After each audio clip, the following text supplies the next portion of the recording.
बहुत मारता पीटता था। I got married in 1999. My husband was a drunkard.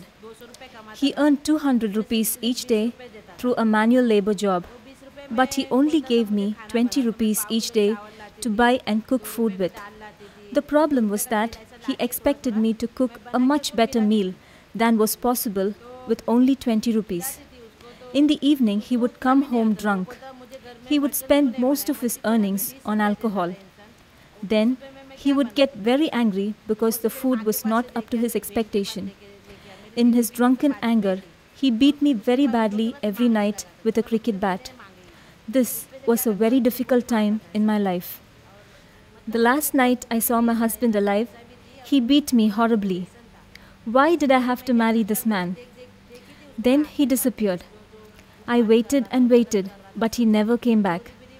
With two small children, I didn't know what to do, where to go, or who I could stay with.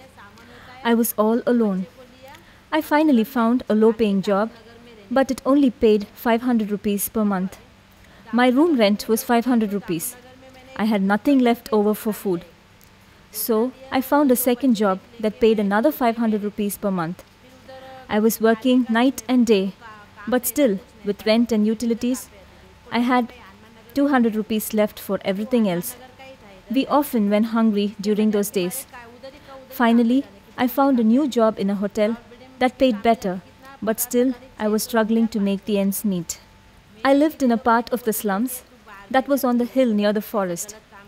My hut was only made of sticks and plastic tarps.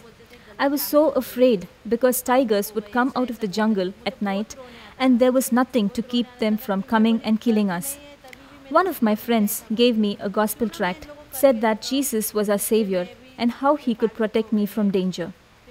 So I prayed to Jesus to protect us from the roaming tigers. And he did. The words in the tract were a great comfort to me. My friend also told me about her church and invited me to come. So I did. And when I gave my life to Jesus in 2006, he began to change me. And others began to notice the changes in my life. The deep sadness, the loneliness, and sorrow were going away. I was attending church regularly and reading my Bible and praying. When the pastor asked me how I was doing, I told him I was fine and that now I had peace in my life. My problems didn't go away, but the pastor was always there to encourage me and to pray for my struggles. I was even doing well enough in my finances that I could even give a small tithe to the church. But still, I was not able to provide for my two children's education. When they were accepted into the Bridge of Hope Center, it was a huge help for me in so many ways. I was learning so many things about the Lord through my children because of what the Bridge of Hope Center taught them.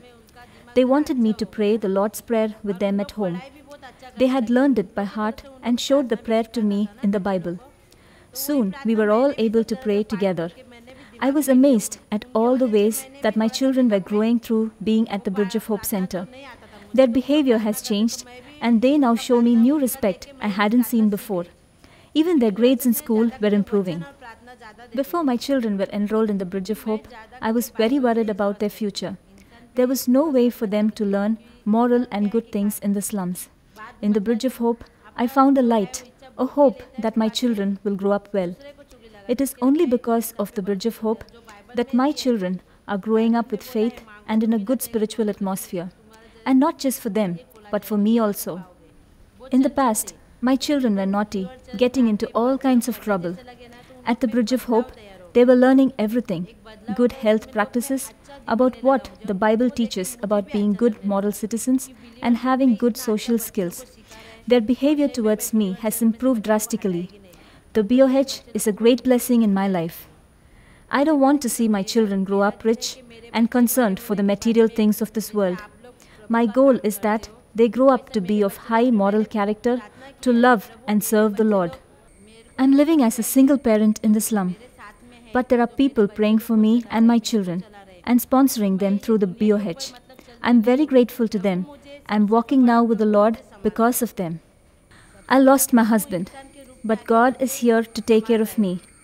Every single day, it is very difficult for a young woman like me without a husband to survive here. Right now, I'm facing some terrible choices in my life. My boss owns the room we stay in. He has been pressurizing me for sexual favors for a while. How can I give in? I was married, I have children, I'm a Christian. What he asks is wrong. But he is being very persistent. A few days ago, he told me that unless I do what he wants, I must leave this room in 4 days. Where will I go? There is no one I can stay with. My parents are dead. My husband's parents want nothing to do with me. None of my Christian friends have space in their small rooms. In 4 days, I'll be on the streets with my children. We will have to beg to survive. The other day I thought it would be better if I died. Then I would not be faced with such horrible choices. Then one of my neighbors hanged himself, and now his wife and children are on the streets. How could I do that to my children? Then I overheard one of the neighbormen saying vile things to my daughter. She is a beautiful girl and she will come to age soon. Then she will become a sexual prey. If I died, she would have no protection from these evil men. I wish I could be home more. My boss is making me work till 8 or 9 at night, and my children are home alone from noon till I get home at night. I'm so worried about my daughter being home with no one to keep her safe.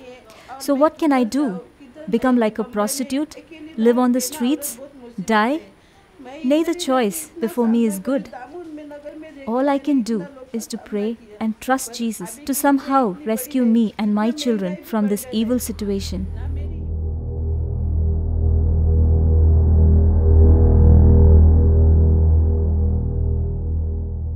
I'm very happy and my heart is filled with joy.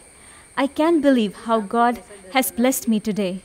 Through the help of the ministry, I now have food for my children. I can stay in this room for another month. I have time to find something else instead of being on the streets tomorrow. I give thanks to the Lord because He is taking care of me and my children. I was praying that the Lord would rescue me and He has. Now, I don't have to choose between sin and death.